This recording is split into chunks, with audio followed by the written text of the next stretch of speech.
उद्यान एवं खाद्य प्रसंस्करण हेतु 2,832 करोड़ रुपए की व्यवस्था प्रस्तावित है, जो वर्ष 2025-2026 के सापेक्ष 7% से अधिक है।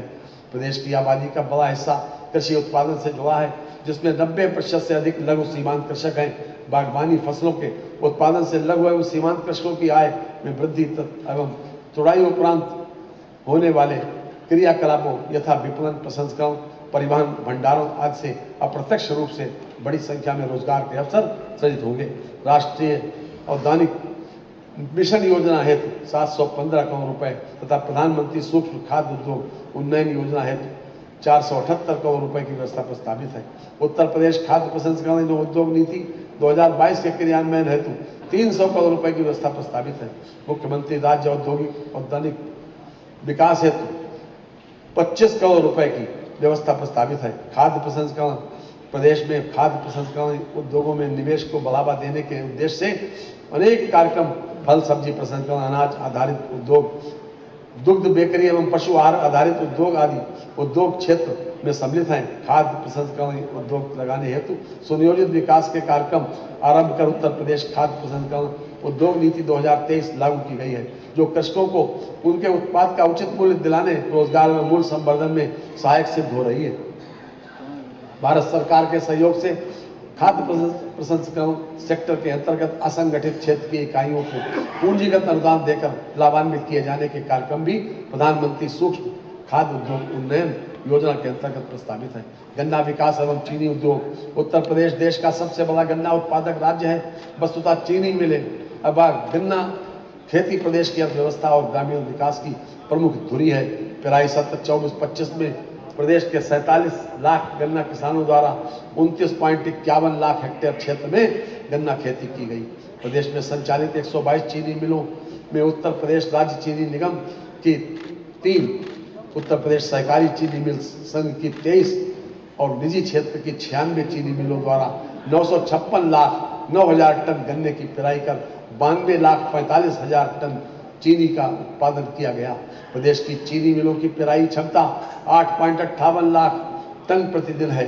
प्रदेश की चीनी मिलों के औद्योगिक पुनरुद्धार के क्रम में पिपराइच, मुंडेरवा, रमाला में नई चीनी मिलें स्थापित की गई तथा 44 से अधिक चीनी मिलों का आधुनिकीकरण किया गया है, जिससे अब तक कुल 1,25,000 TCD अतिरिक्त पेराई क्षमता का सृजन हुआ है।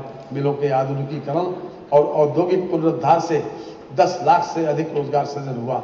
दुग्ध विकास वर्तमान में सहकारी क्षेत्र के अंतर्गत प्रदेश में 19 दुग्ध संघों के माध्यम से दुग्धशाला विकास कार्यक्रम चलाया जा रहा है।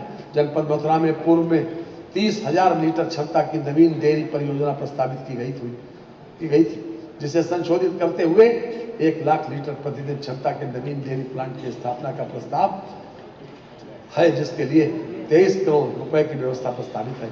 दुग्ध संघों के सुदृढ़ीकरण एवं पुनर्जीवित करने की योजना के अंतर्गत प्रस्तावित दुग्ध संघों में 220 नई दुग्ध समितियों के गठन तथा 450 दुग्ध समितियों के पुनर्गठन का कार्य प्रस्तावित है, जिसके लिए लगभग 107 करोड़ रुपए की व्यवस्था प्रस्तावित है। पशुधन प्रदेश में निराश्रित बेसहारा पशुओं के फसलों के नुकसान से बचाने हेतु प्रदेश में गो संरक्षण के लिए 7,497 गो आश्रय स्थलों में 12,38,547 गोवंश संरक्षित हैं।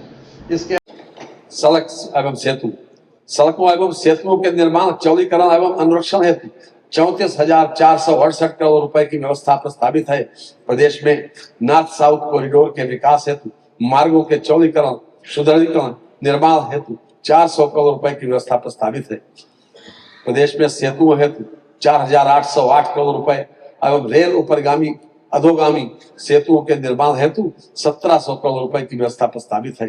राज्य प्रमुख अन्य जिला मार्गों के चौड़ीकरण, सुदृढ़ीकरण कार्यों हेतु 3,700 करोड़ रुपए की व्यवस्था प्रस्तावित है। राज्य सड़क निधि से सड़कों के अनुरक्षण हेतु 3,000 करोड़ रुपए तथा सड़कों के निर्माण, चौड़ीकरण, स्ट्रेंथनिंग, सुदृढ़ीकरण हेतु 3,000 करोड़ रुपए की व्यवस्था प्रस्तावित है।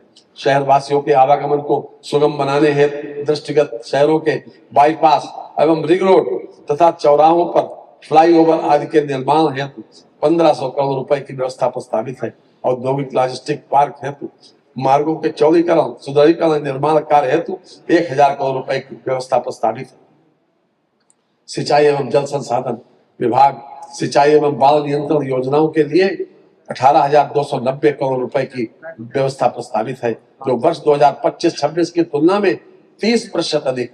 सिंचाई सुविधा उपलब्ध कराने हेतु सरकार द्वारा मध्य गंगा स्टेज 2 परियोजना, कनहर सिंचाई परियोजना, केन बेतवा लिंक परियोजना, भौरट बांध परियोजना जैसी महत्वपूर्ण परियोजनाओं के कार्य प्रगति में है। उपरोक्त परियोजनाओं के पूर्ण होने पर से 4.49 लाख हेक्टेयर सिंचन क्षमता सृजित पुनः स्थापित होगी। 2100 नवीन राजकीय नलकूपों के निर्माण हेतु डार्क जोन में स्थित 569 असफल राजकीय नलकूपों के पुनर्निर्माण का कार्य वर्ष 2025-26 में पूर्ण कर लिया गया है। इन कार्यों से लगभग 1.62 लाख हेक्टेयर सिंचन क्षमता की पुनर्स्थापना होगी तथा लगभग 1.43 लाख कृषक परिवार लाभान्वित होंगे। वित्तीय वर्ष 25-26 में 285 बाढ़ परियोजनाएं पूर्ण की गई, जिनसे 49.90 लाख आबादी लाभान्वित हुई है। 11,065 किलोमीटर लंबाई में ड्रेनों की सफाई कराई गई। नमामि गंगे एवं ग्रामीण जलापूर्ति हेतु लगभग 22,676 करोड़ रुपए की व्यवस्था प्रस्तावित है।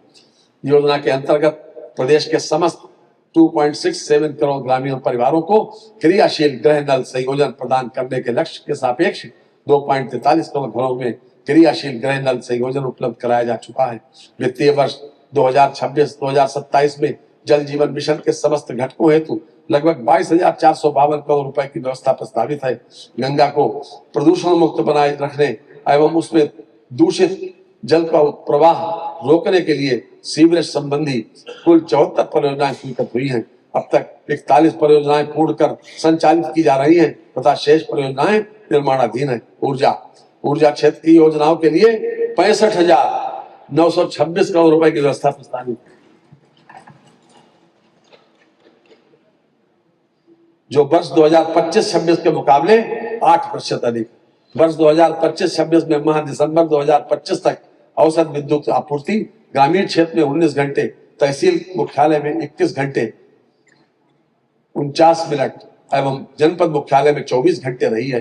दिनांक 1 अप्रैल 2022 से माह दिसंबर 2025 तक कुल 2,41,088 निजी नलकूप संयोजन निर्गत किए गए हैं। सामान्य योजना के अंतर्गत वर्ष 2017-18 से कुल 1,66,135 निजी नलकूप संयोजन निर्गत किए गए हैं।